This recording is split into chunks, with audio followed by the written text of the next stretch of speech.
Hello students of BCom third year money and financial systems में आज हमारा topic है टाइप्स ऑफ बैंक्स यानी कि बैंकों के प्रकार। भारत में बैंकिंग प्रणाली का आरंभ 19वीं शताब्दी में हुआ। इन्हें एजेंसी हाउस कहा जाता था। भारत में पहला बैंक सन 1806 में स्थापित किया गया। इसका नाम बैंक ऑफ बंगाल था। भारत में पहला वाणिज्यिक बैंक सन 1881 में स्थापित किया गया। इसका नाम अवध कॉमर्शियल बैंक रखा गया। 1865 में इलाहाबाद बैंक की स्थापना की गई। 1894 में पंजाब नेशनल बैंक की स्थापना की गई। सन 1921 में इंपीरियल बैंक ऑफ इंडिया की स्थापना की गई। 1955 में इंपीरियल बैंक ऑफ इंडिया का राष्ट्रीयकरण कर दिया गया तथा इसे भारतीय स्टेट बैंक नाम दिया गया। आधुनिक युग में बैंकिंग का कार्य न केवल व्यापक हो गया है वरन इसका विशिष्टीकरण भी हो चुका है। वर्तमान युग में बैंकों की स्थापना विभिन्न उद्देश्यों या कार्यों के लिए की गई है।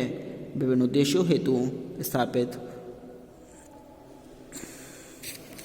की गई बैंकों की जमा राशियों के स्वरूप तथा उनके द्वारा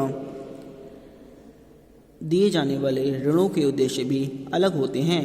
विशिष्टीकरण की प्रमुख कार्यों तथा उद्देश्यों के आधार पर हम आधुनिक बैंकों को निम्नलिखित भागों में विभाजित कर सकते हैं।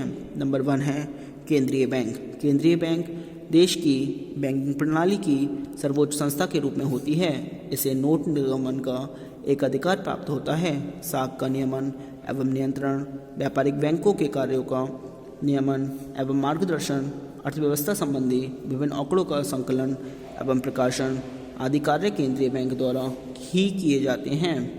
यह बैंक सरकार की बैंकर होती है अर्थात सरकार के सभी प्रकार के खातों का हिसाब रखती है और आवश्यकता पड़ने पर अल्पकालीन ऋण भी प्रदान करती है। केंद्रीय बैंक बैंकों का बैंक है अर्थात आवश्यकता पड़ने पर संबद्ध बैंक इससे ऋण भी प्राप्त करते हैं। इसके अतिरिक्त यह बैंक साख का नियमन, समाशोधन गृह, सरकारी अभिकर्ता एवं सलाहकार आदि का कार्य भी संपन्न करती है। केंद्रीय बैंक का उद्देश्य अन्य बैंकों से प्रतियोगिता करके लाभ कमाना नहीं है बल्कि देश के आर्थिक विकास हेतु कार्य करना है। इस बैंक का जनता से कोई प्रत्यक्ष संबंध नहीं होता है, इसलिए इस बैंक में व्यक्तिगत खाते नहीं खोले जाते। भारत में सन 1935 से रिजर्व बैंक ऑफ इंडिया केंद्रीय बैंक के रूप में कार्य कर रहा है। नंबर 2 आता है व्यापारिक बैंक। जो बैंक सामान्य बैंकिंग का कार्य करते हैं उन्हें व्यापारिक बैंक कहा जाता है। सार्वजनिक बैंकों को छोड़कर व्यापारिक बैंक संयुक्त स्कंध कंपनियों, जॉइंट स्टॉक कंपनीज के रूप में होते हैं। इन बैंकों का प्रमुख कार्य जनता की जमाओं को स्वीकार करना तथा उद्योग एवं व्यापार के लिए अल्पकालीन ऋण देना होता है। इन कार्यों के अलावा व्यापारिक बैंक चेकों का संग्रह एवं भुगतान करने, विदेशी मुद्रा की व्यवस्था करने, एक स्थान से दूसरे स्थान पर धनराशि भेजने, साख पत्र जारी करने, लॉकर्स उपलब्ध कराने आदि अनेक कार्य करते हैं। भारत में 28 व्यापारिक बैंक सार्वजनिक क्षेत्र में कार्य कर रहे हैं। नंबर 3 आता है औद्योगिक बैंक। उद्योगों को मध्यकालीन तथा दीर्घकालीन ऋण प्रदान करने वाली संस्थाएं औद्योगिक बैंक कहलाती हैं। ये बैंक अंश, ऋण पत्र तथा बॉन्ड्स आदि प्रतिभूतियाँ जारी करके पूंजी प्राप्त करते हैं। इन बैंकों को केंद्रीय बैंक, सरकार तथा विदेशी बैंकों को से भी ऋण प्राप्त हो जाते हैं ताकि उद्योगों को देशी तथा विदेशी मुद्राओं में ऋण दिया जा सके। औद्योगिक बैंक प्रत्यक्ष रूप से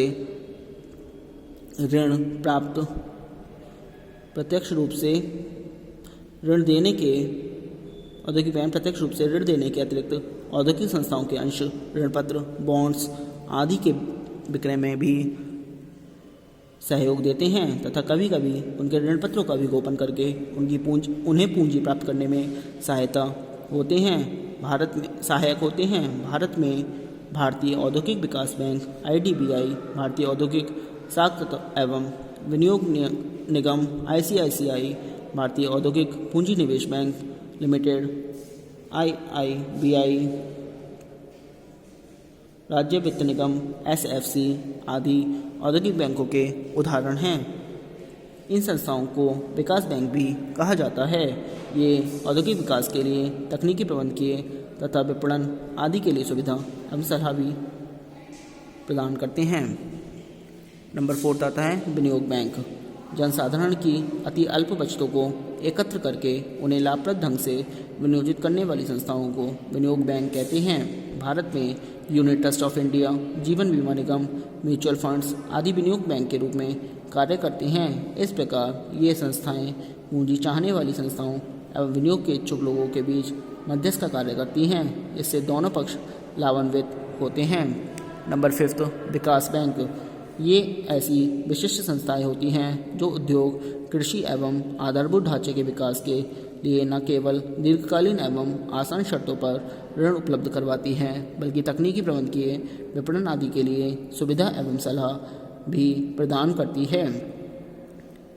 भारत में आज़ादी के पश्चात अनेक विकास बैंकों की स्थापना की गई है। भारतीय औद्योगिक वित्त निगम 1948, भारतीय औद्योगिक साख एवं विनियोग नियम निगम 1955, भारतीय औद्योगिक विकास बैंक 1964, निर्यात आयात बैंक 1982, राष्ट्रीय कृषि एवं ग्रामीण विकास बैंक 1982, भारतीय औद्योगिक पूंजी निवेश बैंक 1997, भारतीय लघु उद्योग विकास बैंक 1990 आदि राष्ट्रीय स्तर पर कार्य करने वाले विकास बैंकों के उदाहरण हैं। नंबर 6 विदेशी विनिमय बैंक। विदेशी मुद्रा का लेन देन करने वाले बैंकों को विनिमय बैंक कहा जाता है। इनका मुख्य कार्य विदेशी विनिमय बिलों के क्रय विक्रय द्वारा देश के अंतर्राष्ट्रीय व्यापार, आयातों और निर्यातों को वित्तीय सहायता करके प्रोत्साहित करना है। इसके अतिरिक्त ये बैंक अंतर्राष्ट्रीय ऋणों का भुगतान, प्रतिभूतियों का आयात निर्यात तथा अग्रिम विनिमय व्यापार के कार्य भी संपन्न करते हैं। ये बैंक विदेशी विनिमय दरों में होने वाले उच्चावचनों को रोककर व्यापारियों को अनिश्चितता के कारण उत्पन्न होने वाली जोखिमों से बचाते हैं। भारत में स्वतंत्रता से पूर्व विदेशी विनिमय बैंकों पर विदेशियों का पूर्ण एकाधिकार था, परंतु स्वतंत्रता प्राप्ति के पश्चात इस एकाधिकार को समाप्त कर दिया गया। अब भारत के व्यावसायिक बैंकों द्वारा भी विनिमय बैंक का कार्य किया जा रहा है। नंबर 7 सहकारी बैंक। सहकारी बैंकों का विकास विशेष रूप से कृषि क्षेत्र की साख की आवश्यकता को पूरा करने के लिए हुआ है। सहकारी बैंकों की स्थापना प्रत्येक राज्य के अधीन सहकारी समिति अधिनियम के अंतर्गत की जाती है। सहकारी बैंक राज्य सरकार की बैंकिंग संस्था के रूप में कार्य करते हैं। इन बैंकों पर रिजर्व बैंक का आंशिक नियंत्रण ही होता है। ये बैंक व्यापारिक बैंकों के समान ही कार्य करते हैं, परंतु इनकी संरचना एवं स्वामित्व व्यापारिक बैंकों से भिन्न होती है। सहकारी बैंकों का कार्य प्रजातंत्रात्मक ढंग से किया जाता है। सहकारी बैंकों का ढांचा त्रिस्तरीय है।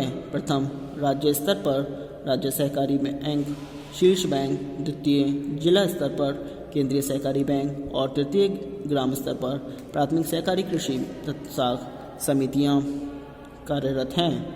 नंबर 8 आता है क्षेत्रीय ग्रामीण बैंक। भारत में ग्रामीण क्षेत्र की साख की पूर्ति के लिए क्षेत्रीय ग्रामीण बैंकों का अभ्युदय 2 अक्टूबर 1975 से हुआ। इन बैंकों की स्थापना 20 सूत्रीय कार्यक्रम के अंतर्गत क्षेत्रीय ग्रामीण बैंक अधिनियम 1976 के द्वारा की गई है। ग्रामीण बैंकों की संस्था को ऐसा रूप देने की परिकल्पना की गई है जो स्थानीय रूप से आधारित हो, ग्रामोन्मुखी हो तथा वाणिज्यिक सिद्धांतों पर संगठित हो। ये बैंक सामान्य बैंकिंग कारोबार करते हैं तथा इनकी स्थापना का मुख्य उद्देश्य ग्रामीण क्षेत्रों में गरीब तथा छोटे उधारकर्ताओं की आवश्यकता पूरी करना है। इनकी निर्गमित पूंजी का 50% केंद्र सरकार द्वारा, 15% राज्य सरकार द्वारा तथा 35% प्रायोजक बैंक द्वारा अभिदत्त होती है।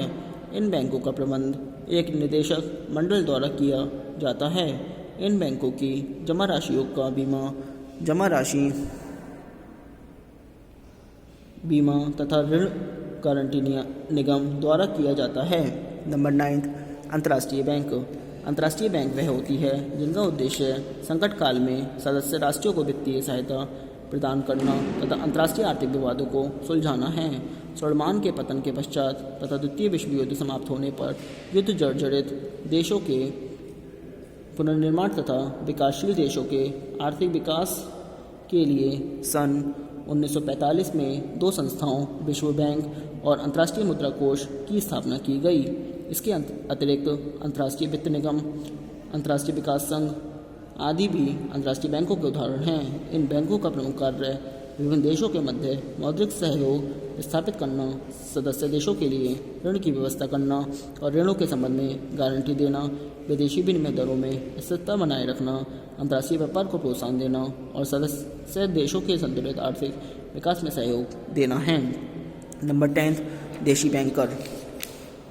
भारतीय बैंकिंग जांच समिति के अनुसार देशी बैंकर या बैंक वह व्यक्ति या व्यक्तिगत फर्म है जो जमाएं स्वीकार करने, हुंडियों में व्यापार करने और ऋण देने का कार्य करती हैं। भारत में महाजन, साहूकार आदि कृषि व व्यापार आदि के लिए वित्त की व्यवस्था करते हैं और इन्हें प्रायः देशी बैंकर के रूप में जाना जाता है। परंतु भारतीय बैंकिंग कंपनी अधिनियम ने इन्हें बैंक अथवा बैंकर का दर्जा नहीं प्रदान किया है। फिर भी यह स्वीकार करना पड़ेगा कि भारतीय ग्रामीण अर्थव्यवस्था में इनका योगदान महत्वपूर्ण है। नंबर 11, निजी क्षेत्र के बैंक यानी कि प्राइवेट सेक्टर बैंक। निजी क्षेत्र के बैंकों से आशय उन बैंकों से है जिनका स्वामित्व एवं प्रबंध निजी हाथों में होता है। निजी क्षेत्र के बैंकों की स्थापना हेतु रिजर्व बैंक ऑफ इंडिया द्वारा 28 फरवरी 2005 को जो दिशा निर्देश जारी किए उनमें से प्रमुख हैं। निजी बैंकों की न्यूनतम प्रदत्त पूंजी 200 करोड़ रुपए होगी तथा कारोबार शुरू करने के 3 वर्षों के भीतर इसे 300 करोड़ रुपए करना होगा। बैंक की प्रदत्त अथवा चुकता पूंजी में प्रवर्तकों की हिस्सेदारी 40% रहेगी और शेष भाग सार्वजनिक निगम के द्वारा एकत्रित करने का निर्देश। नए बैंकों की स्थापना किसी बड़े औद्योगिक घराने द्वारा की जाएगी। आज के लिए इतना ही। Thank you very much.